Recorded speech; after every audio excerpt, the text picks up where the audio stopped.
부산의 경제를 키워가는 한 걸음입니다. 부산 방송광고 발전 협의회.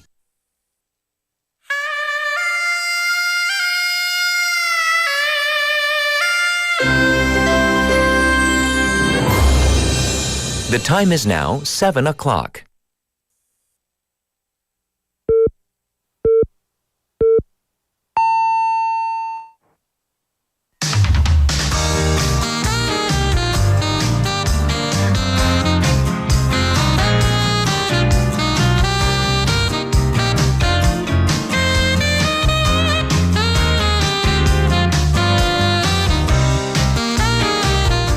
Pay more, receive more. This is the byline of the Parliament's national pension reform. However, the younger generation doesn't see it that way, with the majority of those in their 20s and 30s against the reforms of the pension system. Experts say that this is actually the first step to making the pension system more sustainable for the younger generation. However, with this immediate pushback, there will be this need to be maybe a need for a thorough explanation and public input process before the country starts imposing higher pension bills. I'm Catherine. This is Morning Wave in Busan on Monday, the last day of March, on befm 부산영어방송.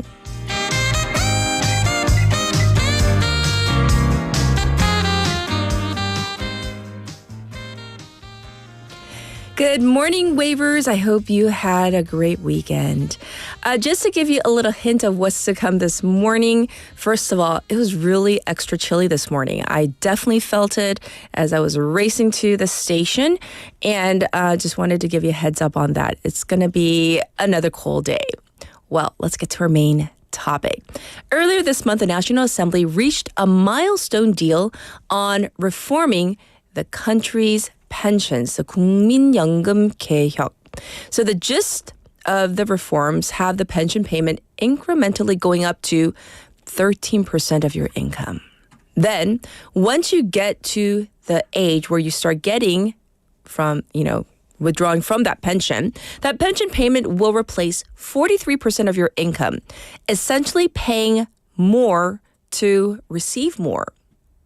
The question is this: how has the public responded to the reforms? Well, according to a Korea Gallup poll, only 38% of the 1,000 people surveyed agreed with the reforms. And then we have 41% against them and 22% kind of in between, uncertain. There was a clear generational divide, however, with 58% of those in their 20s and 64% of those in their 30s against the reforms. So, by the way, the poll had a 13% response rate, and you can refer to the National Election Survey Deliberation Commission for full details on this.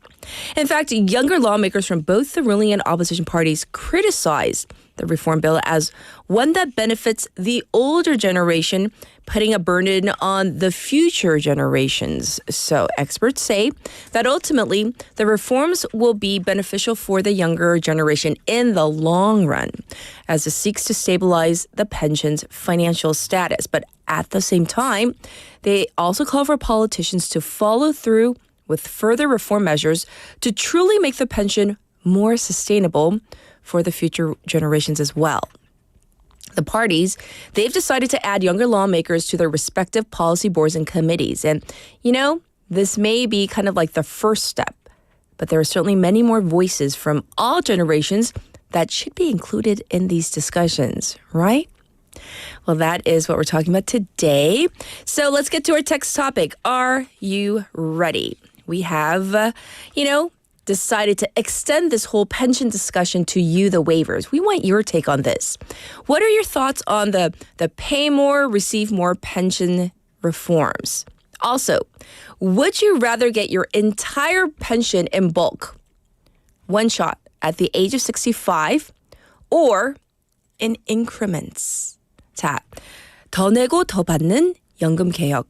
여러분의 생각은 뭘까요? 어떻게 생각하시는지 너무 궁금하고, 또 나는 내 연금 65세에 일시불로 받겠다. 혹은 나눠서 받겠다. So we want all your thoughts on the whole pension issue. Send in your responses to BFM's live stream live chat on YouTube. So go to the YouTube platform, search for BEFM, 부산영어방송, and you can subscribe, log in, and chat with our other waivers on your phone. Pound 9050, 샵 9050. That's going to cost you 100 won. Also, you can reach me for free through Kakao Talk. Sending in your messages, you can send in photos there as well. The ways you can listen to our program: 90.5 or 103.3 FM on the radio if you're in the Busan area. Like I said, we are streaming live on YouTube as we speak. You can also watch again at your leisure. And we have two apps, the BEFM app or the Patbang app, where you can check out our program. The latter app, you can check out the Wagga Wagga segment. Looking ahead to our Monday morning together. What do we have for you? We have Showbiz Buzz with Michael. And then Bobby in hour number 2 for business perspectives. For our special interview, lately, one of the people we hear most about these days, Elon Musk. And this time, it's not just because he's a business leader. He's also a senior advisor to U.S. President Donald Trump. But is there a conflict of interest when it comes to, his business ties versus being a senior advisor to the president? So we're going to talk about this in hour number 2. So stay tuned for all of this, plus much more. I'll be back with today's headlines.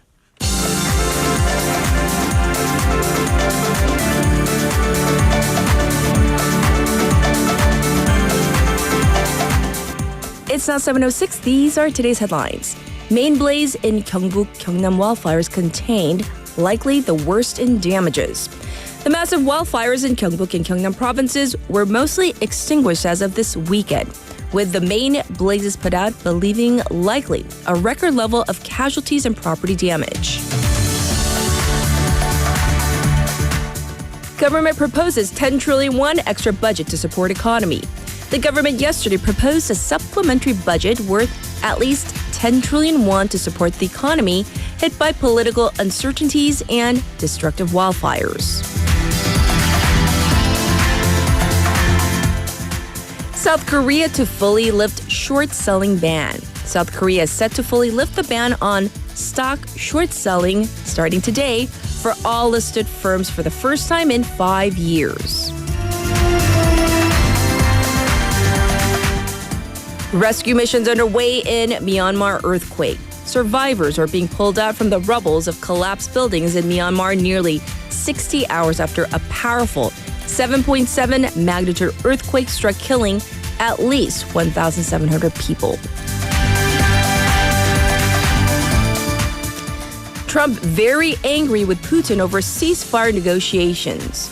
Donald Trump has said he is very angry with Russian President Vladimir Putin after weeks of attempting to negotiate a ceasefire in Ukraine, threatening Russia with tariffs. And this was today's headlines.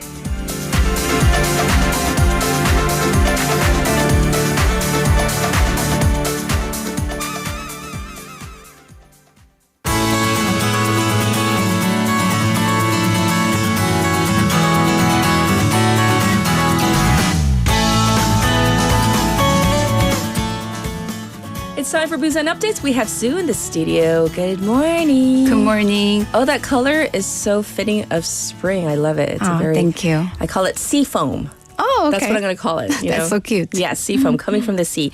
Hey, so for a text topic before we get into Busan Updates, what do you think of this whole pay more, receive more pension reform? Do you have any thoughts? Well, this is quite a heavy topic. Uh-huh. And it has been on my mind because I've come across some articles. Yes. And there are speculations about the funds running out by the time it's 2050. Yes. And I don't know. We don't know what the future holds. True. So with that uncertainty, I'm a little less willing to pay more and receive more. Oh, interesting. Because of that uncertainty, right? Yeah. And so also for the second part of the text topic was assuming that you turn 65 and you can withdraw from the pension at that time. Do you want it in a bulk sum, a one-time bulk sum versus payments? Oh, well, depends on my circumstances by the time. But if I have done a good job on saving and etc., then I would get in like installments. But then by the time I'm retiring and I don't have enough in my savings, then I would rather get it in one shot. Ah, okay. Yeah. Well, thanks for going over the details of your pension plans. First, we're going to talk about the Busan Education Superintendent by-election. I mean, this is, if you're in Busan, you've seen all the campaigning. The candidates have ramped up their campaigning efforts over the final weekend, correct? Yes, the by-election is coming up on April 2nd, and candidates are trying to get voter attention, but low turnout is a big concern. Yes. So tell us about the early voting results. It was disappointing. According to the National Election Commission, only 5.87% participated in early voting from March 28th to March 29th. Yes. And this is the lowest early voting rate in any education superintendent by-election since the system was introduced in 2014.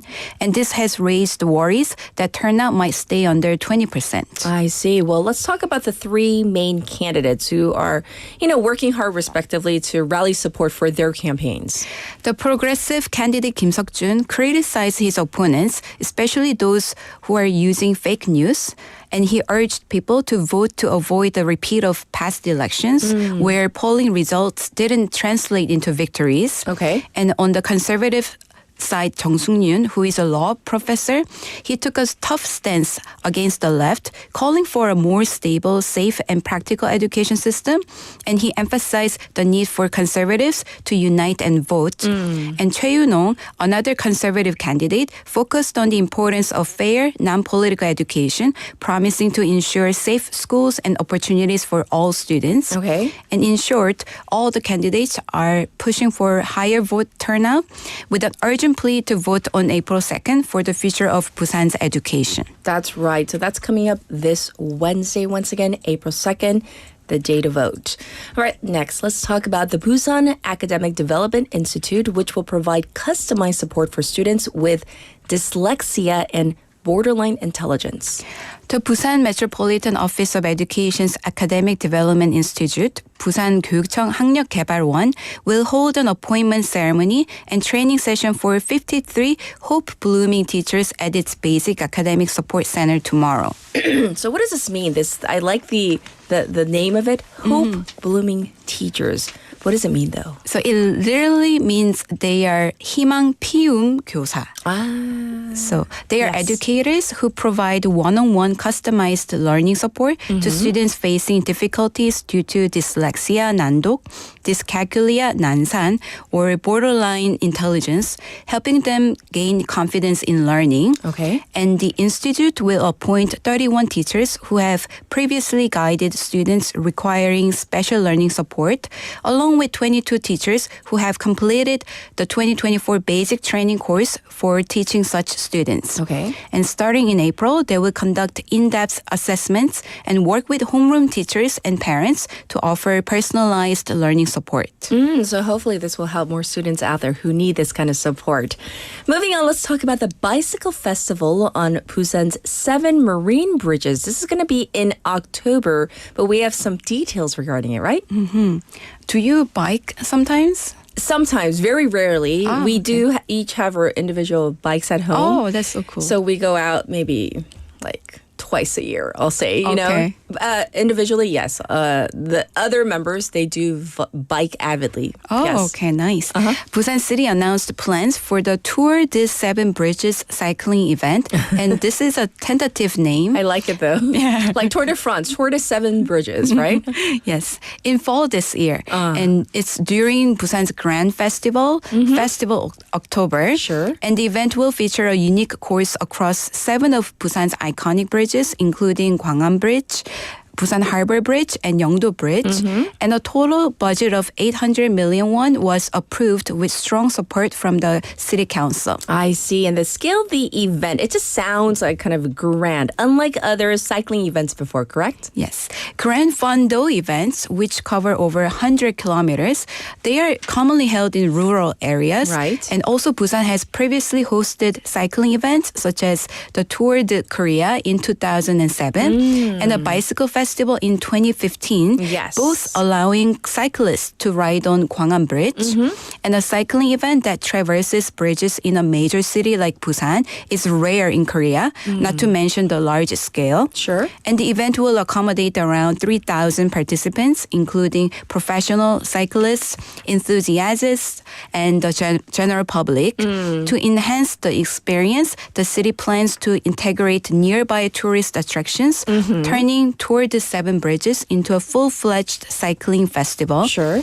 However, public hearings will be held to gather feedback from residents and stakeholders about temporarily closing the bridges.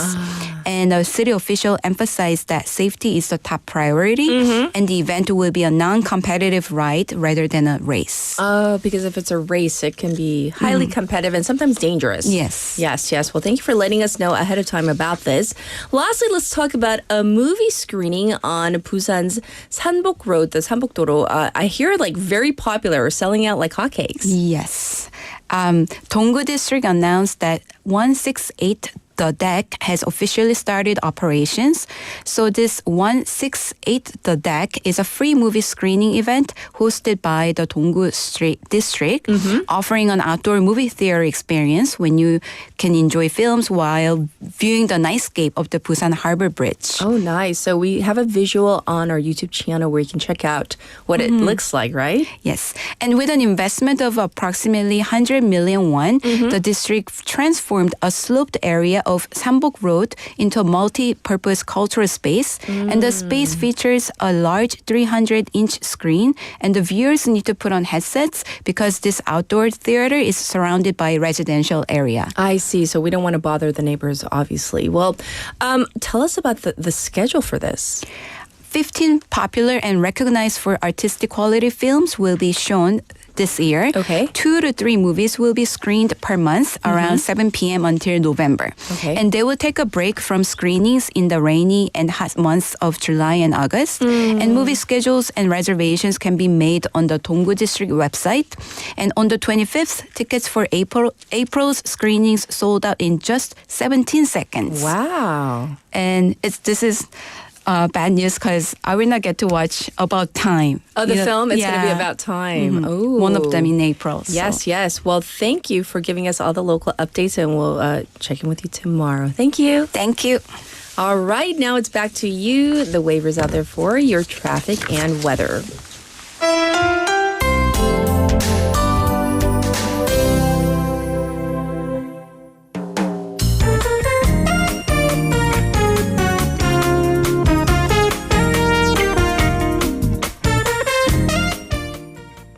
It is time for your traffic and weather. So there's a lot going on because it's a Monday morning. First up, we have an accident on 중앙대로 from the Songwol Tower 3-way intersection to Oncheongyo intersection right in front of Myeongyun Station.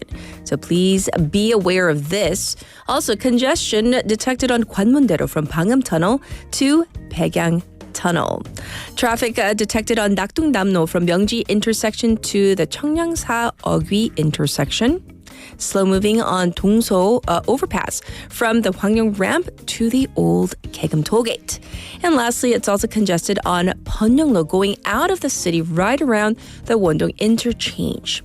Currently, it is 4 degrees Celsius in Busan under clear skies. However, in some parts of the city, the reading sits at 0 degrees Celsius.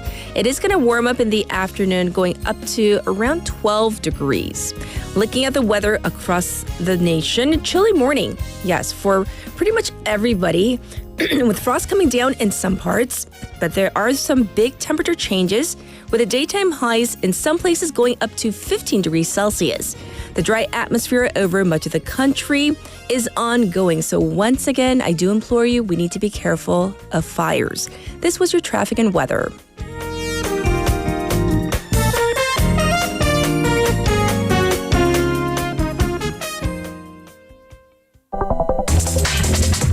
Are you an early bird? Are you up to date on the news? Are you a trendsetter? For all of the biggest issues from Busan to the world and useful information you need, right here on Morning Wave in Busan.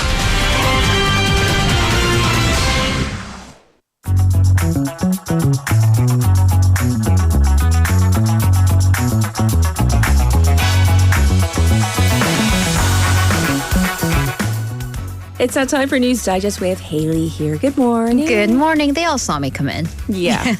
Did you see, though, the beautiful It's cherry so blossoms? pretty. I spent the entire weekend just, like chasing flowers. Ah. Yeah. And so as Michael says, 결혼식장입니다. Like the 벚꽃 결혼식. Right. It How looks they like throw it. So pretty. throw the flower petals. Love it. So, text topic, pay more, receive more. What do you think about this whole idea?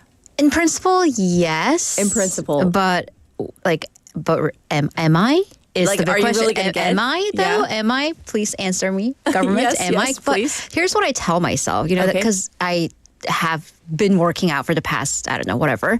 And there are days where you just don't want to because, I don't know, the bed's comfortable. There are so many videos to be Okay. watched online. I'm just like, I should go because my goal is to live long and relatively healthy enough for me to get the fullest out of my pension. The most. And I'm like, oh, 연금 받아야지. And that's how Really? that's what I tell myself. That's your I'm like, motivation. Oh, 연금 받을 때까진 있어야지, 살아있어야지 is what I tell myself. That's my motivation. Yeah. Because really? as a freelancer, Uh-huh. I don't get anything matched by my workplace because, you know, I'm a self-employed person. Yes, so yes. I see that, you know, on my bank statement, I see that number go out every single month. Uh-huh. And every 10th or the 11th, whenever it goes out, is when I tell myself, be healthy. Be healthy. Live long and Live prosper. long and prosper, And Haley. get this money because look at this. Look at how much you're paying.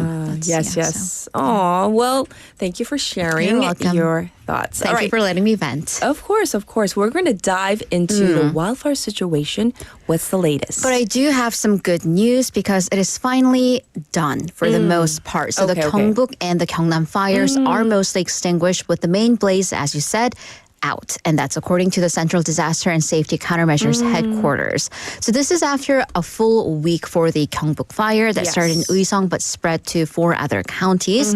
And then 10 days for the Gyeongnam fire. So this would be the Sancheong fire specifically. That took 213 hours and 34 minutes to extinguish. Excruciatingly long set of Yes. 10 days. And that would be the second longest in the country's history. Right. The number of casualties has risen to 75 for the worst fire in terms of human losses. And according to the authorities, there are 30 people dead, 9 seriously injured, and 36 lightly injured. Right. Property damage also to likely go down as the worst because we're talking about 3,000 homes that have burned down, damages to 30 national heritage sites, and about 2,000 agricultural facilities and structures burned down. Yes. And according to the chief official for the Central Disaster Headquarters, the scene is devastating. And the sense of loss among people who have not only lost their homes, but their livelihoods, these senses are indescribable. Right. So the government has set up the joint Gyeongbuk Gyeongnam support centers to assist these individuals. And that'll include, of course, housing, both temporary and for the long term. Sure. Medical stipends, tax cuts, and telecommunication fee subsidies, as well as agricultural support. For evacuees who can prove their losses, the government is giving out emergency living cost stipends and also providing medical care and also importantly, psychological support as well. Yes. About many volunteers have come to the scene over the weekend and are still there, and 55 billion won in donations have been collected so far. Yes. So, you know, the good news is, of course, great. However, the investigation has kind of begun into the person, the man who might be responsible for all of this. Right, because every single one of these major fires have started from human causes, Yes. negligent fires, 실화. In particular, this is in Gyeongbuk, the man in his 50s who's accused of starting the fire out of negligence while he was tending to his family grave, right? So it was 성묘객. Yes. Gyeongbuk police have taken jurisdiction into the case and booked this individual. This Right. case was transferred from the Uiseong Special Judicial Police. This points to the gravity of the case because usually you have the county or the city police dealing with it. Why has this gone to the provincial level? Because the charges would be from criminal charges to possibly the National Heritage Site damage, and that is an upper level jurisdiction. And the damages went beyond Uiseong County to almost the entirety of the northern Gyeongbuk province. Indeed. Therefore, the higher jurisdiction. I see. Well, you know, there are the criminal charges for the authorities to figure out, but what about the damages? I mean, who is liable? Who's going to pay? Is there anybody that's going to pay for the damages? Right. So the negligent fires is under 형사법, under criminal law, but we're talking about the damages, which again, the heaviest in the recorded history. Now we have to look at the civil liability for damages, 민사상, 손해배상 책임. Right. So all of the cases, including the grave tender, there were human error and negligence. So they would be, if this is proven, liable to pay for damages under civil law. But how much? Yes. Well, according to experts, they may bear responsibility for human casualties, property damage, even psychological damage, and also usage and operation of these public resources. Sure. And then add to that the cultural heritage sites. So the full scope of the damages will be determined at a later date, but let's look at the 2019 fire, also a major fire along the eastern coast, Donghae. That burned 2,800 hectare of land. That alone cost 251.8 billion won in damages. And the fires we're talking about right now, far, far bigger. Sure. Realistically, are these individuals, Kane, are they going to be ordered by the court to pay the full damages? No, because even the 2019 fire, that was caused by the Korea Electric and Power Corporation, KEPCO, Hanjan's wires kind of sparking fire. And the government filed for a 37 billion won lawsuit against KEPCO. They only paid 2.7 billion won under the court orders. So and then that is one of the biggest corporations in the country. Yes. So that's where we are in terms of this fire. We're going to shift gears completely and talk about the disastrous earthquake in Myanmar and, of course, aftershocks affecting Bangkok Thailand as well.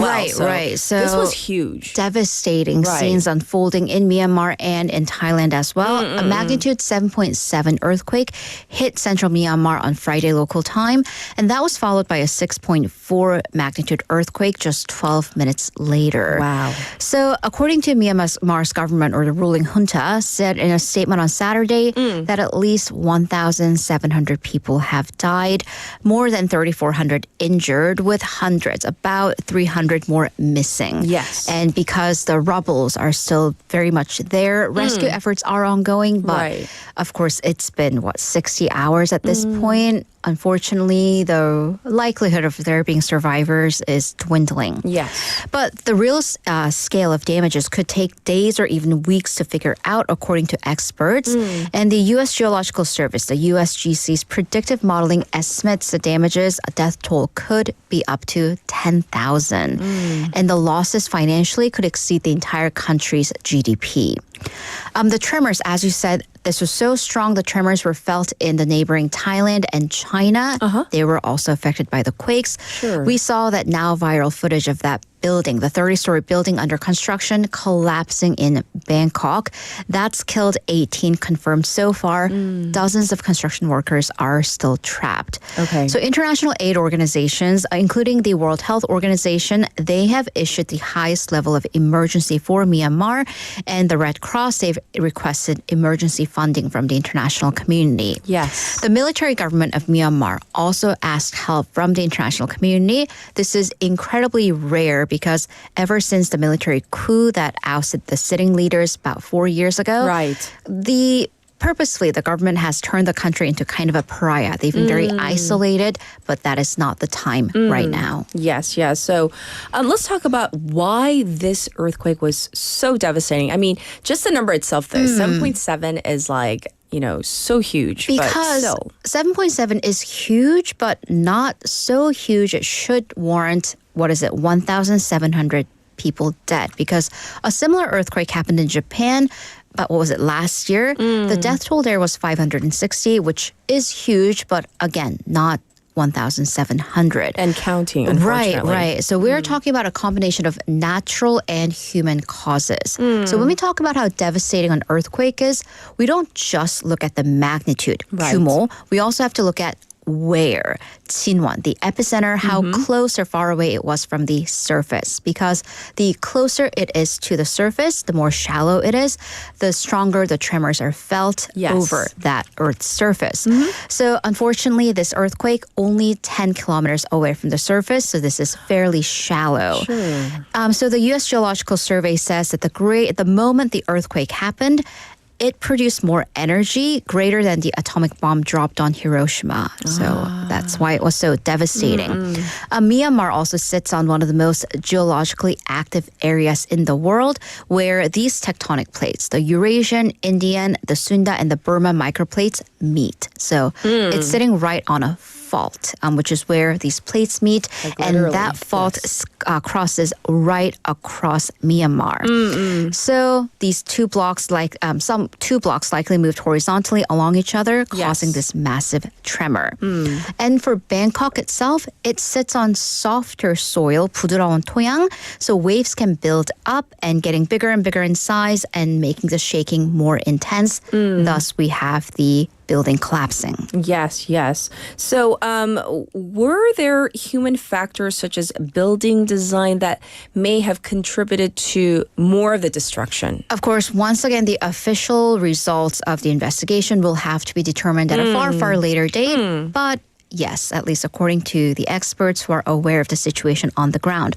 We have to look at Myanmar's situation because if your country sits on a major fault and it's very earthquake prone, then convention is you probably have laws and regulations about building codes, making your buildings earthquake resistant. Yes. They're there, but have they been enforced? Once again, let's go back to that military regime that's been in place for the past 4 years and a lot of political instability going back years and years. So likely they were not enforced. Yes. And even in Bangkok's case, the building that collapsed, experts say that from the footage, they are likely speculating that this was a flat slab construction type, 무량판.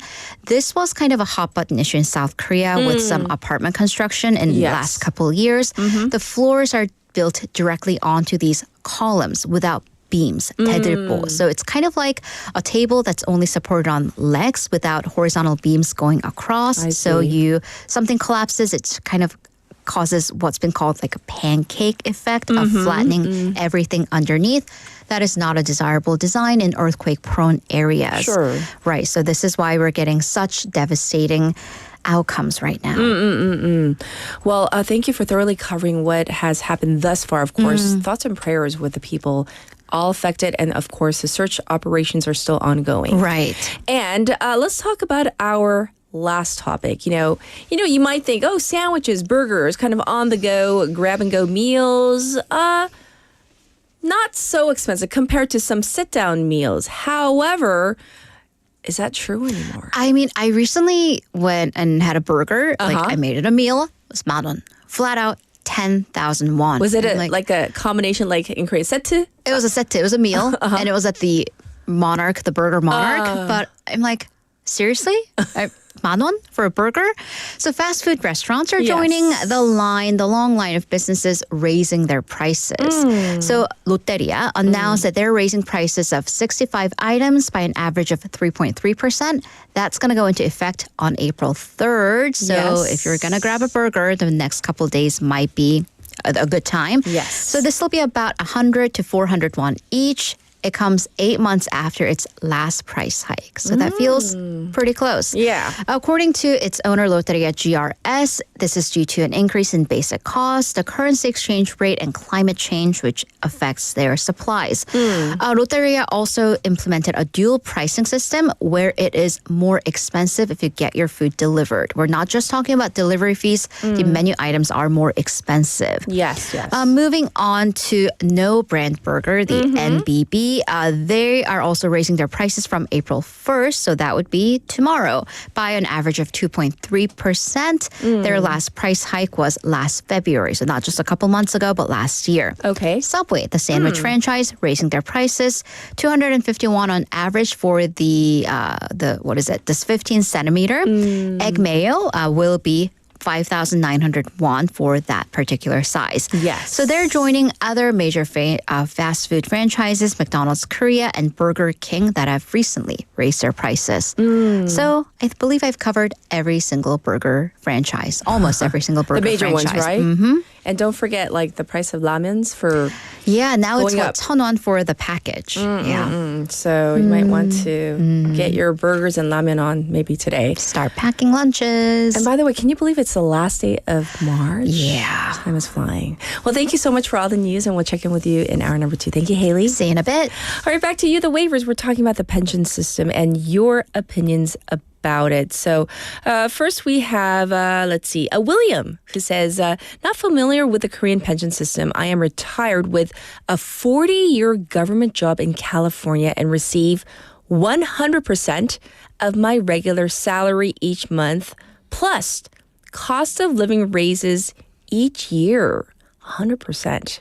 Plus, so I'm not exactly sure of how much, of the percentage that you're getting back if you're living in Korea, but I don't think it's 100%. So also Benny, who says, for me, pay more, receive more is an interesting thought for a pension, especially if you like to apply it. In my country, we have a lot of options to apply, especially for retirees. So apparently in the Philippines, there are options to their system. And he also adds that he would choose to get the entirety of the pension at age 65, meaning just like in bulk, one shot, as they say. So very interesting as well.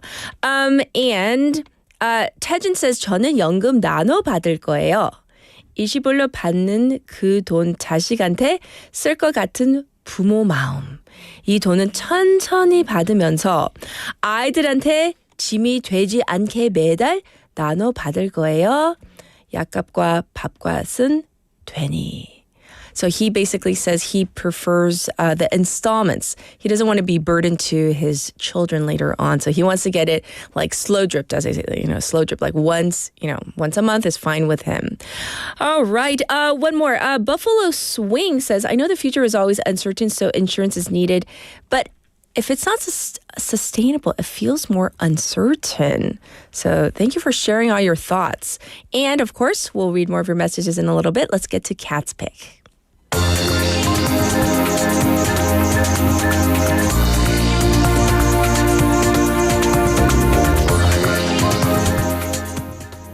For today's Cat's Pick, I want to talk about the fact that the top vaccine official at the Food and Drug Administration, the FDA in the United States, has resigned. He has been basically forced to resign. Here's a clip from NBC News.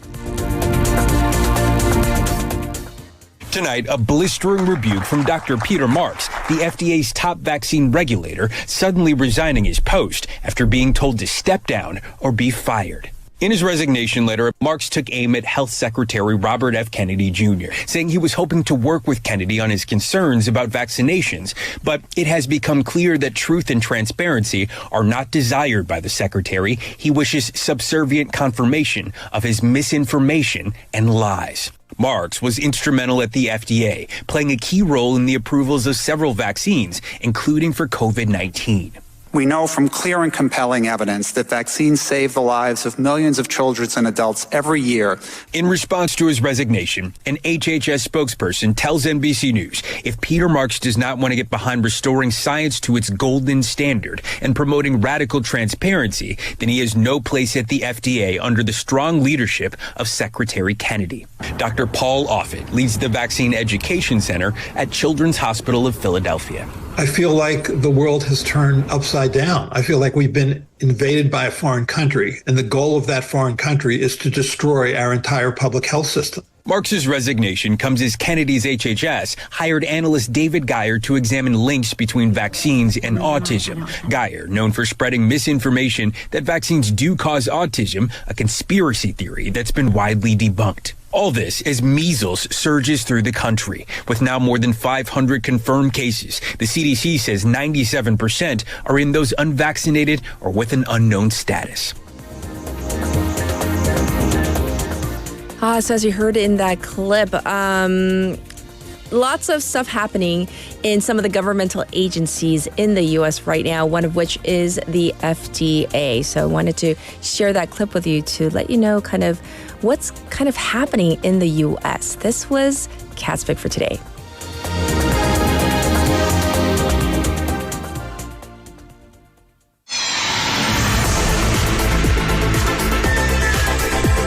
Stay tuned. You're listening to Morning Wave in Busan.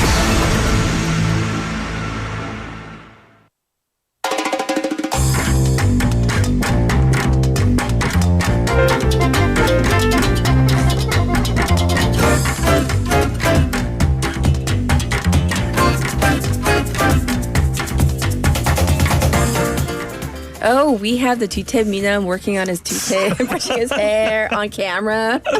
How are you, Michael? Good. How was your weekend? It was good. I thought it was getting warmer. There we go. I thought it was getting warmer. Yeah. 'Cause Today you're my serious. my hair dryer didn't work. It didn't work? Yeah. So this is not my best. That's not your best. It's not your It's best hair my- day today. Not my best hair day. Ah. Yeah. It's getting longer though. I need to get a haircut. I have a confession. Yeah. For the first time in I don't know how long, I woke up late. Usually I wake up at 4:30. And I had a lot of stuff going on over the weekend. I forgot to set my alarm. Plus, Jackson didn't wake me up this morning. My rabbit. He forgot or something. Usually he's scratching at my door at 4:30 like, come feed me, Mom. He slept in also.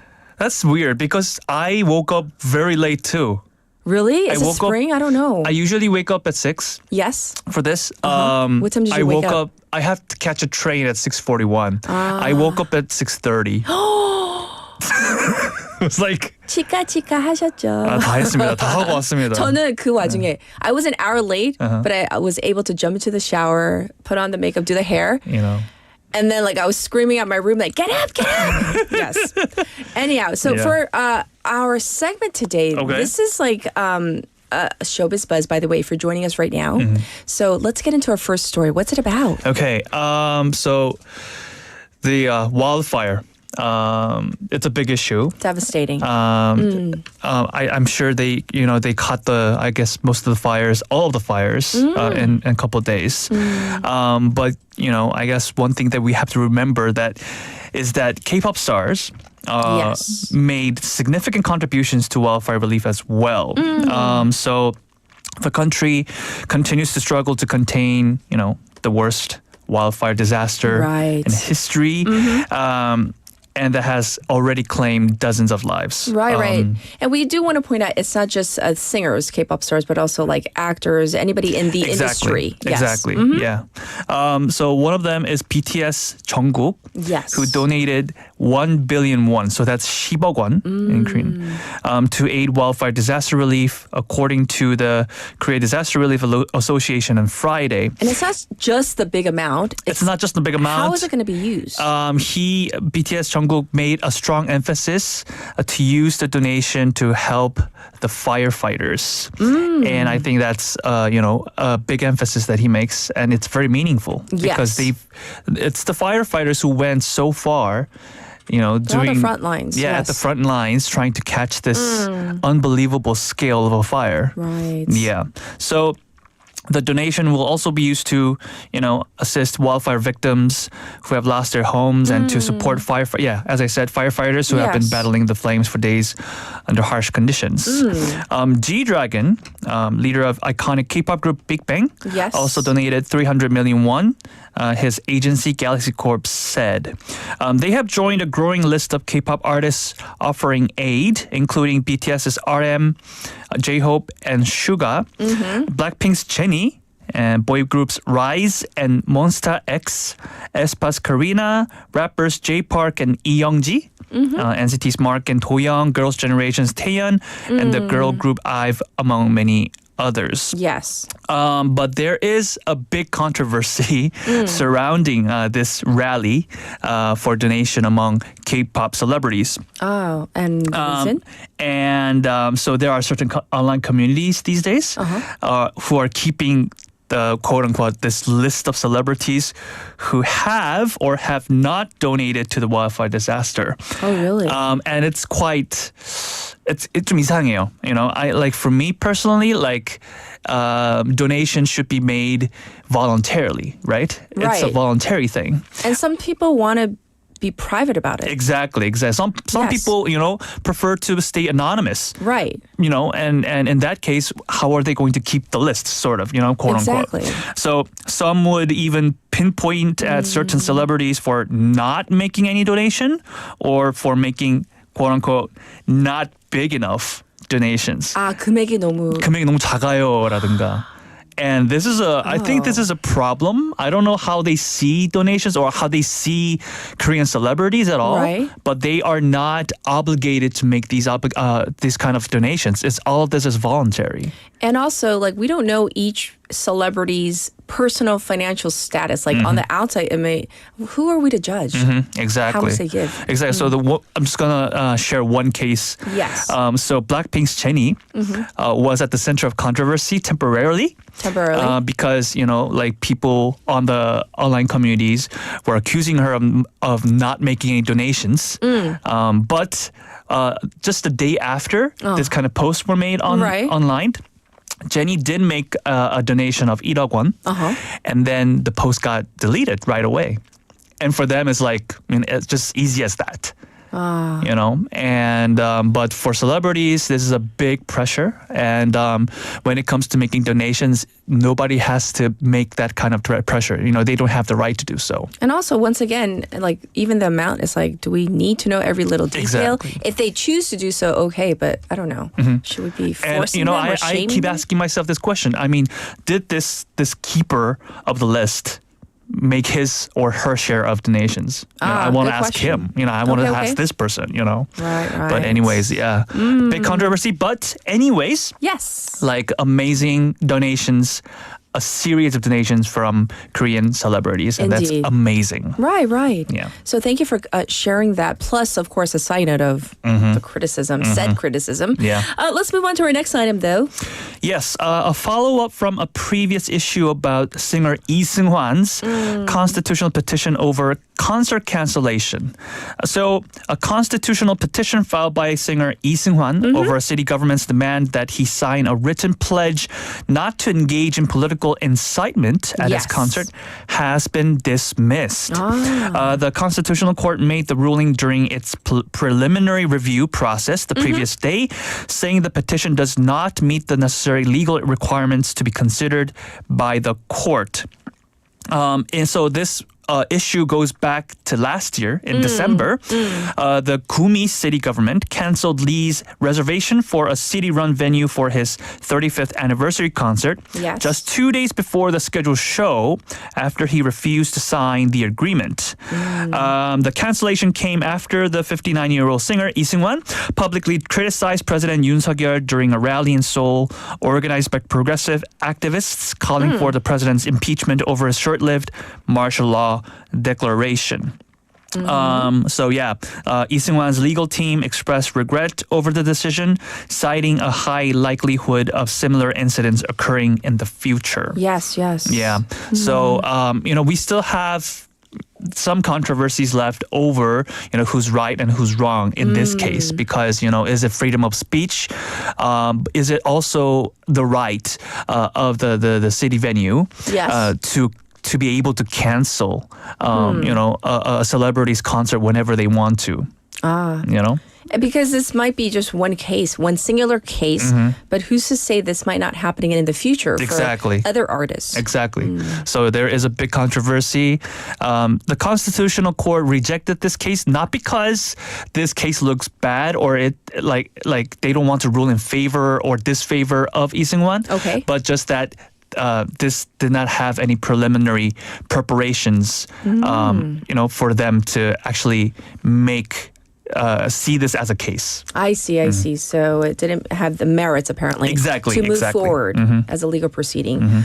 All right, let's move on from this and talk about our next item, which is... Yeah, another I guess, big controversial news. The family of late actress Kim Se-ron on Thursday released what they claim to be evidence supporting their claims that the actress dated actor Kim Soo-hyun while she was underage. Right.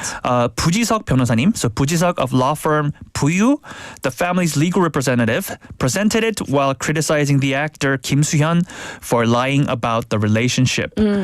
So the evidence that they presented is a reconstructed messages from KakaoTalk or some messenger, mobile messenger, and they disclosed to the media during a press conference in Southern Seoul. These messages date back to 2016. When Kim Se-ron was still a minor. So Kim Soo-hyun is currently the star of the mega hit TV series Queen of Tears, has been at the center of controversy since March 10th. Yes. When the allegations were first raised by a YouTube channel and the actress's family. Since then, both sides have exchanged claims and counterclaims. Kim Soo-hyun made a last-minute announcement that he decided to hold an emergency press conference today afternoon as his career as actor is being pushed to the limit with this case. Yes. So what happened was earlier this week, Kim Soo-hyun filed a lawsuit against Kim Se-ui, who is the operator of the YouTube channel, who first, made these allegations or accusations against Kim Soo-hyun. Yes. 가로 세로 연구소, that's what it's called, and Harvard Lab in English. And he sued this operator, Harvard Lab, for blackmail.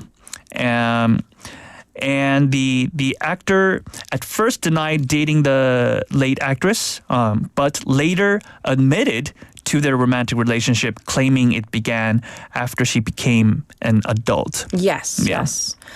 And so once again, later on this afternoon is when this, supposed press, conference by Kim Soo-hyun will be conducted. Yeah, and from my information, I think it's going to take place in Seoul's Stanford Hotel at 4:30 p.m. today. So we'll see how that goes. Yes, indeed. Still a big issue. All right. What is our next item? Yeah. So I just wanted to end our, news report on a more positive note. This year's Tongyong International Music Festival opened on Friday. With a performance by its festival orchestra, comprising both domestic and international musicians, under the baton of French conductor Fabien Gabel. The concert began with Overture by Yoon Lee-sang, the Korean composer in whose honor the festival was founded in 2002. Yes. Among the audience were former President Moon Jae-in and former First Lady Kim Jong-suk, who currently reside in Yangsan, about 80 kilometers from Tongyong. They returned to the festival after a 2-year absence, having last attended in 2023. Okay. Following Yoon's overture, pianist Im Yoon-chan, who is probably the highlight of the festival, took the stage to perform Rachmaninoff's Piano Concerto No. 2 in C minor Op 18. So Im Yoon-chan what's special about Im Yoon-chan is that he is currently the artist in residence for Tongyong Music Festival. But this year, his involvement with the music festival was slightly more limited than that of the previous artists in residence. Still, it significantly raised the profile of the festival, of course, which takes place in a remote coastal city of Tongyong. This year's festival features only 2 performances by Lim, the opening concert and his recital on Sunday, both of which quickly sold out. I'm sure, right? Obviously. Yes. In fact, I think this is the influence that Im Yoon-chan has in the classical world. The Tongyong International Music Foundation stopped accepting new members for its sponsorship program as early as October due to the overwhelming interest following the announcement that Im Yoon-chan would be the next artist in residence.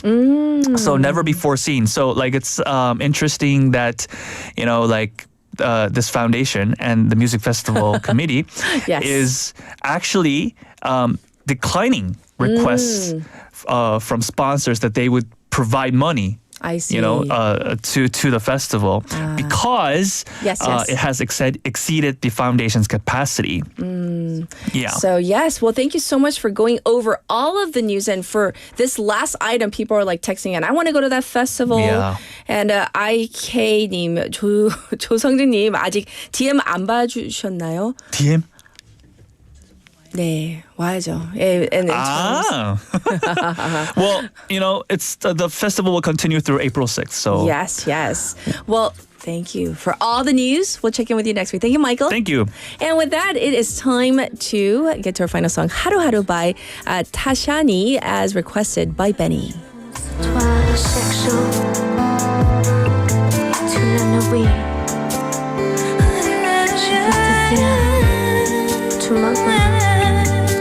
To my mom.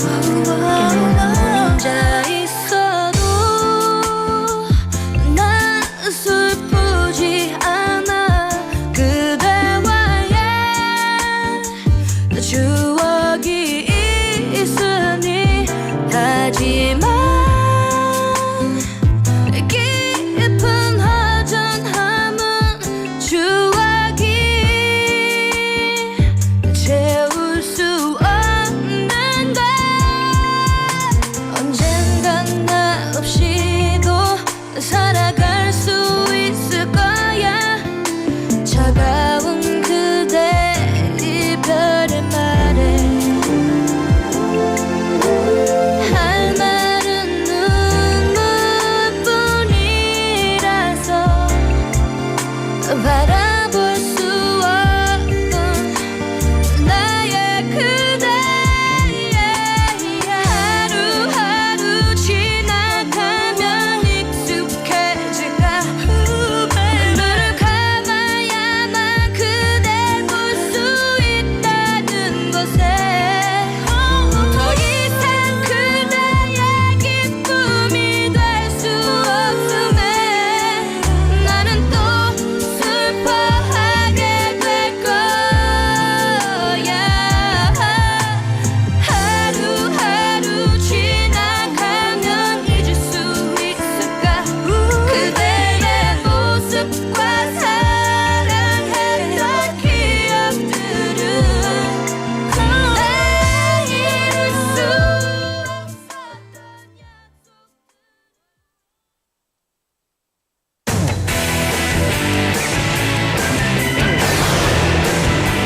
Your bridge to the world.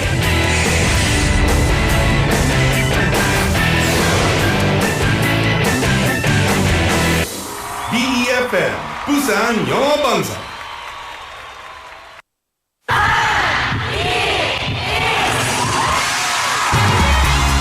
부산의 축제 어디까지 즐겨보셨나요? 과거와 현재, 미래가 공존하는 항구도시 부산. 이곳 부산은 계절을 물들이는 다양한 축제로 늘 풍성합니다.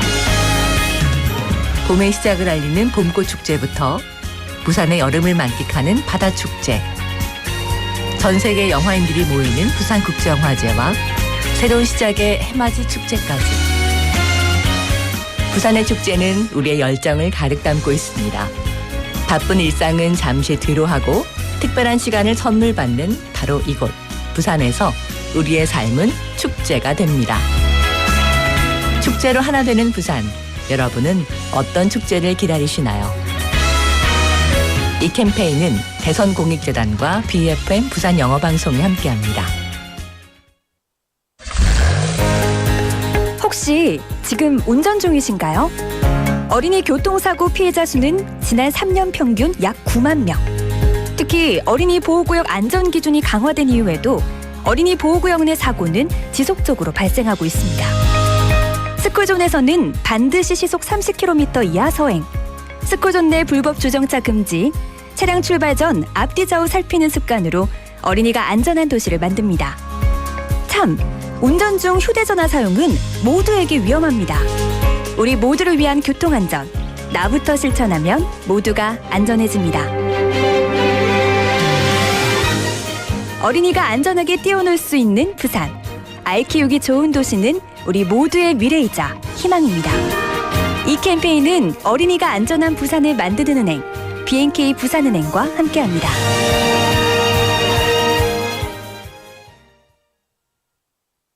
The weather is so nice today.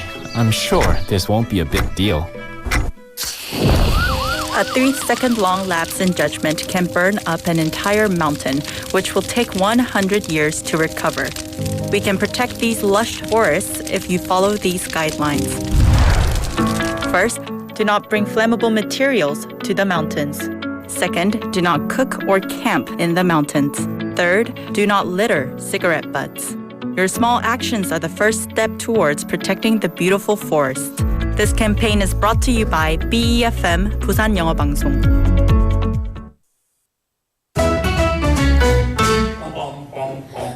Want to be a friend of BFM 부산영어방송? You can chat with BFM through our Kakao Talk service. You can share your messages and photos through Kakao Talk, and you can easily become BFM's Kakao friend by searching BFM through the Find a Friend option.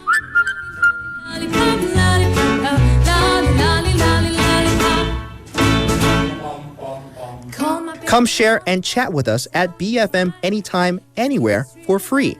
Don't forget to add BFM 부산영어방송 to your Kakao friends list. Man, I haven't got a chance. I call him.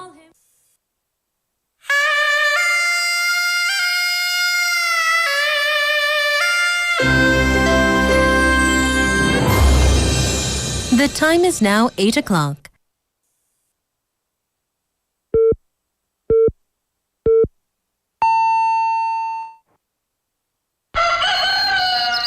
Good morning, Dynamic Busan.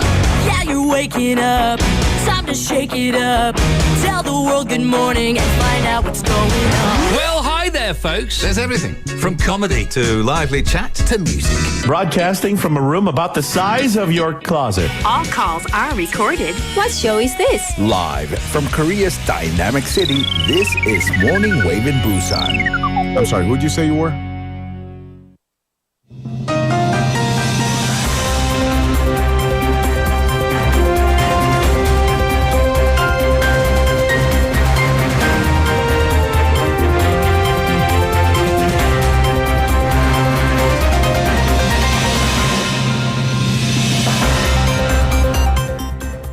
It is now 8 o'clock. This is news highlights. Main blaze in Gyeongbuk and Gyeongnam wildfires contained, likely the worsened damages. The massive wildfires in Gyeongbuk and Gyeongnam provinces were mostly extinguished as of this weekend, with the main blazes put out but likely leaving behind a record level of casualties and property damage, according to the authorities. The official death toll from the recent nationwide wildfires stands at 30, with most from Gyeongbuk province and around 48,000 hectares of woodland burned. The police in the meantime booked a man suspected of starting the Gyeongbuk fires while tending to a family grave in Uiseong. The suspect has denied the allegations against him, according to police.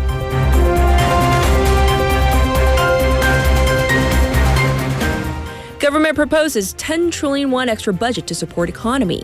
The government yesterday proposed a supplementary budget worth at least 10 trillion won to support the economy hit by political uncertainties and destructive wildfires.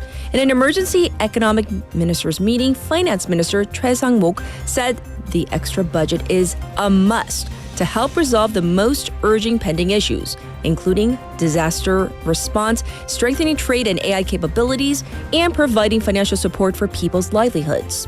The government will draw up a detailed supplementary budget plan and submit it to the National Assembly before the end of next month if the ruling and opposition parties offer bipartisan support for the plan, the minister said.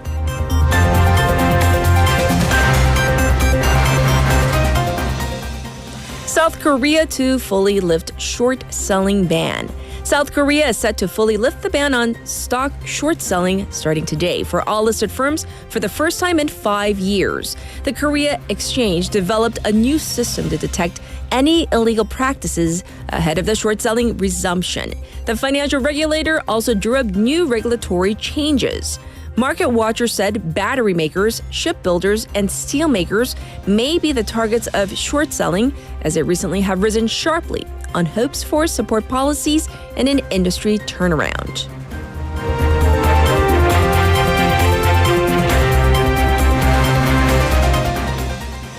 Rescue missions underway in Myanmar earthquake. Survivors are being pulled out from the rubbles of collapsed buildings in Myanmar nearly 60 hours after a powerful 7.7 magnitude earthquake struck, killing at least 1,700 people. Hundreds of people remain missing, with search and rescue efforts underway in both Myanmar and neighboring Thailand. The death toll in Thailand stands at 18, with 76 workers still missing from a high-rise building under construction that collapsed in Bangkok from the tremors.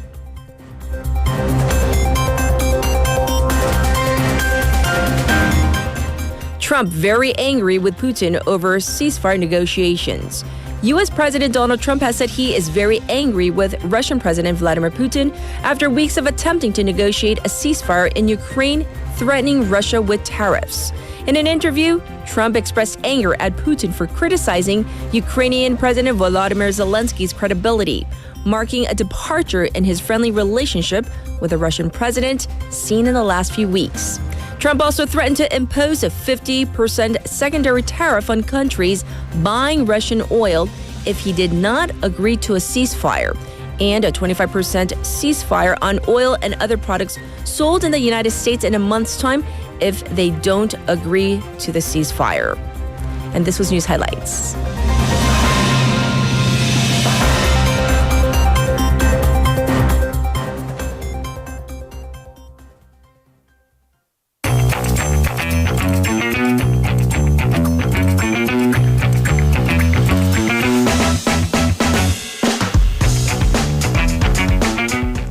It is now time for Waggle. We have Haley, aka Korani. According to Tommy, it all goes back to last week. He was calling you like a zebra plus. Well, he initially called me Korani because I sang. We were ending on a musical note, and I sang. Well, I sang a note, and he was like, "That sounded like the deer," and they do not make attractive sounds. I actually almost called the police, not on Tommy, but not on Tommy, maybe I should. But like I used to live in front of a mountain. And like in the middle of the night, I heard a scream. Scary. Yes. And I was like, oh my God, someone is getting like murdered. And I was like, I told my parents, like, we should call the police. And they're like, call the wildlife services. So what does it sound like? Like, but worse. It sounds like a woman screaming. Yeah, it really does. Yes. So that was a woman screaming, by the way. A woman screaming. Anyways, let's get into Wagyu. Yes. So the police have launched an investigation into someone who sprayed flammable material on top of a mountain. Why? Now, at this time, do you not watch the news? Yes. So Hwasong Seobu Police on Thursday last week, and by the way, Thursday last week, when the fires were raging on, received a report that some form of flammable material was sprayed on the deck of the summit of Mount Taehengsan. So the police and firefighters went there. By the way, that required them to climb to the top of the summit because that's how we should spend our public resources. Found oil sprayed all over the deck and a container that likely contained said oil. The dark parts of the deck, that's all oil. They went to a lot of trouble. They went to a lot of trouble. And hikers said that the oil, those marks have been there for about 3 or 4 days. So, and this is again when the entire country was under a dry weather alert. Yes. And so they, based on the statement, they have handed off samples to the forensic authorities and are looking through CCTV footage. Yes. However, the police are veering more on the suspicion that the oil was to ward off any backpackers or campers, mostly because of the popularity in camping, some people are apparently tenting out at the nice flat and you're not deck. supposed to do You're that. not supposed to. That can be very, very dangerous. But still, whatever the reason was, that oil is, like all oils are, flammable, and it could have been disastrous. So please, whatever your intentions are, nothing flammable. Seriously, after the wildfires, I just can't even. Flabbergasted. Right. Okay. So, in a similar vein of fire-related issues, many people have taken issue with the food that's been given to the firefighters. Right, and of course, this is always, we do acknowledge that things are urgent and we of course cannot get the food trucks or whatever to the scene in every single scene, but a reaction online over what the firefighters are apparently eating while they are fighting the flames. So a firefighter, someone who says he's a firefighter, posted his meal on social media and that's gone viral. So he says he came back from fighting the flames for 6 hours and the picture he posted, this was rice in seaweed soup, so 미역국에 밥 마른 것, a handful of beans, and beans is like kind of 반찬 콩자반. It's kind of like sautéed or marinated in sauce, and kimchi. So that's it. Yeah, I'm done talking. Oh, okay. That's I was waiting. No, that's all of the the entirety of his meal. So he of course said that he doesn't expect a feast, but maybe something more substantial. And the visual. That says a lot. Yeah, that photo, it does speak. It does speak more than 1,000 words. Yes. So netizens said, is that really the best we can do for firefighters who are putting their lives on the line to fight these fires? And by the way, they ask, where are all those donations going? Of course, the donations are for the evacuees and, not refugees who have lost their homes. Yes. But a lot of it is for the firefighters as well. I mean, we just talked about donations and hopefully that they're earmarked for the firefighters, right? Well, amid all of this, some residents in fire-stricken areas have stayed behind to feed the firefighters. Right. So people are stepping up. So there's always good in the world. So for example, there are many, but one, Ms. Kwon Nam, who owns a restaurant near Haoe Village in Andong. Yes. Of course, there's an evacuation order and then an evacuation recommendation. But she kept her restaurant open amid the fire because she said she didn't want the firefighters just eating kimbap all the time. Right. She wanted to give him a warm sit-down meal. Other residents are helping out with the firefighting efforts and are going out and getting water and drinks for the firefighters. So still, but once again, these shouldn't fall upon private citizens to do. I mean, it's great that they are stepping up. It's wonderful. But again, yes.